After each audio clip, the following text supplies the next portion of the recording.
Hola, ¿qué tal? ¿Cómo estás? Hoy te voy a enseñar cómo predicar de Lucas 23:34. Estos días estaré preparando los bosquejos acerca de las 7 palabras de Jesús en la cruz para que lo puedas predicar uno por uno. Así que va a ser de mucha bendición. Hay muchas personas que me han pedido para hacer estos bosquejos, así que lo vamos a hacer uno por uno. Hoy vamos a ver la primera palabra en Lucas 23:34. Vamos a leer. Y Jesús decía: Padre, perdónalos porque no saben lo que hacen. Y repartieron entre sí sus vestidos echando suertes. Esta primera palabra se llama palabra de perdón. Por tanto, nuestro título es la palabra de perdón. Y el texto bíblico, Lucas 23:34. Es una de las últimas palabras que Jesús expresó en la cruz. Nadie permanece igual después de haber escuchado este mensaje, así que vamos a predicarlo. Entonces veamos el bosquejo. Este mensaje vamos a dividirlo en 3 partes. El primer punto del bosquejo es el ejemplo de perdón.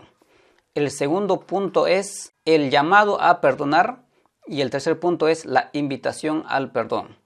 Es importante predicar estos 3 puntos, recién va a completar la idea, porque si no va a ser un mensaje incompleto. Y comencemos por el punto número 1, el ejemplo de perdón. Como primer punto secundario hablamos de Jesús muestra compasión. Cuando dice, Padre, perdónalos porque no saben lo que hacen, Jesús está mostrando compasión hacia sus verdugos. Jesús está mostrando compasión a la gente que lo está crucificando, a la gente que lo está acusando. Entonces, en este punto, hablamos primero de la magnitud del sufrimiento de Jesús. Es importante entender esto primero para poder entender este versículo, para poder entender el verdadero perdón que Jesús dio en la cruz. Veamos el sufrimiento antes y durante la crucifixión. Antes, primero fue azotado 40 veces. Jesús fue golpeado brutalmente, sufriendo laceraciones profundas en su cuerpo debido a los azotes con látigos de cuero incrustados de metal. Luego hablamos del manto de escarlata. Este era manto fino como de reyes de color púrpura. Cuando su cuerpo estaba sangrando producto de los azotes, ellos le pusieron el manto. Luego hablamos de la corona de espinas. Dice la Biblia que le pusieron una corona tejida de espinas. Lo presionaron para que entre causando dolor y sangrado. En versículo 30, la primera parte dice que lo escupieron. Lo escupieron ahí mismo. Los soldados se burlaban y luego lo golpearon en la cabeza. Golpes en la cabeza. Recuerden que Jesús ya estaba con la corona de espinas, pero encima le estaban golpeando. Y luego le quitaron el manto que le pusieron. Recuerden que lo habían azotado 40 veces. Y el manto pues ya se había adherido al piel. Y lo arrancaron. Y se burlaban de él. Si eres rey de los judíos, sálvate. Entonces aquí hablamos del sufrimiento antes de la crucifixión. Y también hablamos del sufrimiento durante la crucifixión. Aquí en mismo Lucas capítulo 23, en los versículos 35 a 38, encontramos el sufrimiento de Jesús en la cruz. Primero lo atravesaron con clavos. Luego se burlaban de él, lo escarnecían, dice los soldados, si eres rey de los judíos, sálvate a ti mismo. Y pusieron un letrero encima de su cabeza que decía rey de los judíos. Y muchos decían, si eres hijo de Dios, baja de la cruz, desciende de la cruz. Entonces Jesús, a pesar de todo lo que le hayan hecho, dice, Padre, perdónalos porque no saben lo que hacen. El perdón en el sufrimiento. Por eso el primer punto es el ejemplo del perdón, el ejemplo perfecto del perdón. ¿Quién perdona al momento que lo están ofendiendo? A veces queremos que pase todo para poder perdonar. Pero Jesús perdonó en el momento, a pesar de todo lo que le hayan hecho. La crucifixión en sí misma era una forma cruel de ejecución reservada para los criminales más despreciados. Y era acompañada de un dolor agonizante y una humillación pública. Jesús está siendo tratado como un criminal más despreciado. Jesús nunca pecó. La palabra dice que Él no pecó. Y Jesús está siendo crucificado y humillado por nosotros. Perdón en el sufrimiento. Perdón en medio del sufrimiento. Alguien pagó un precio muy alto por la salvación. Y como segundo punto secundario podemos ver, Jesús muestra cómo perdonar.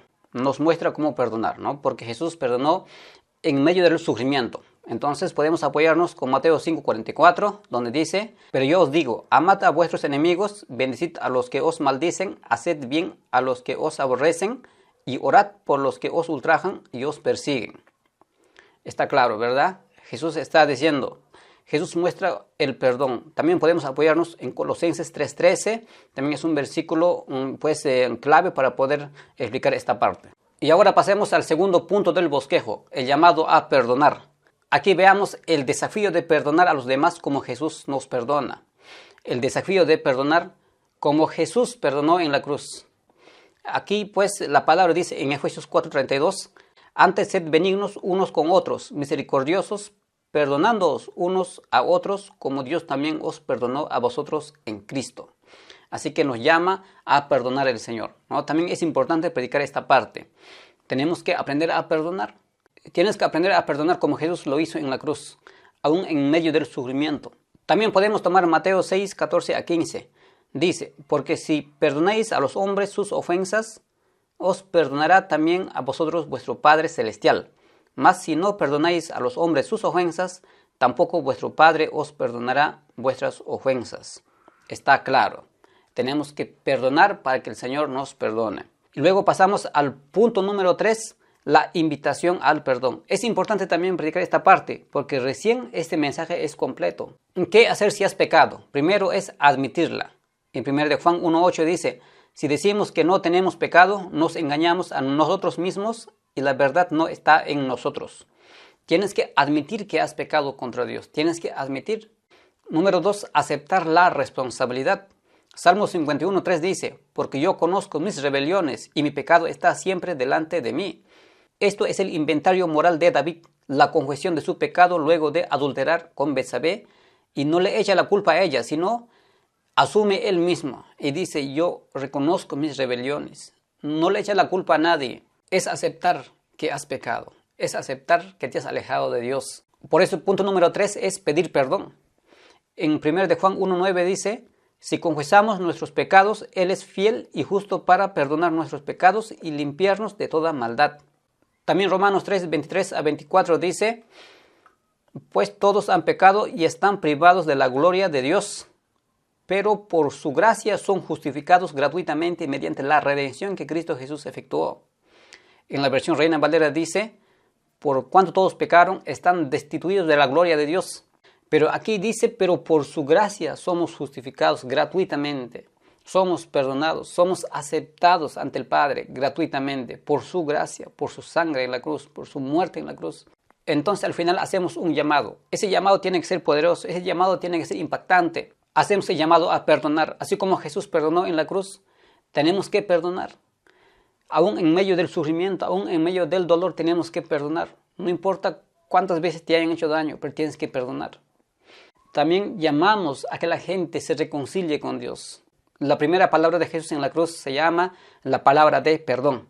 Así que en los siguientes videos estaré hablando de las 6 que faltan, ¿verdad? Entonces cada mensaje es poderoso. Te voy a enseñar a predicar la palabra del Señor de manera poderosa, a predicar el Evangelio de manera poderosa y verdadera. Así que pues te animo que veas los demás videos que se vienen porque van a ser muy poderosos, van a estar bien preparados. Así que pues comparte con tu iglesia y comenta aquí abajo si te ayudó esta enseñanza. Y también si tú quieres agregar algo, pues comenta aquí abajo. Yo sé que aquí hay muchos hermanos que quieren aprender a predicar la palabra de Dios, quieren aprender más lo que significa este pasaje bíblico. Así que te espero en el siguiente video. Mi nombre es Ensin Flores y siempre es una alegría traerte estas enseñanzas. Y te espero en el siguiente video. Muchas bendiciones.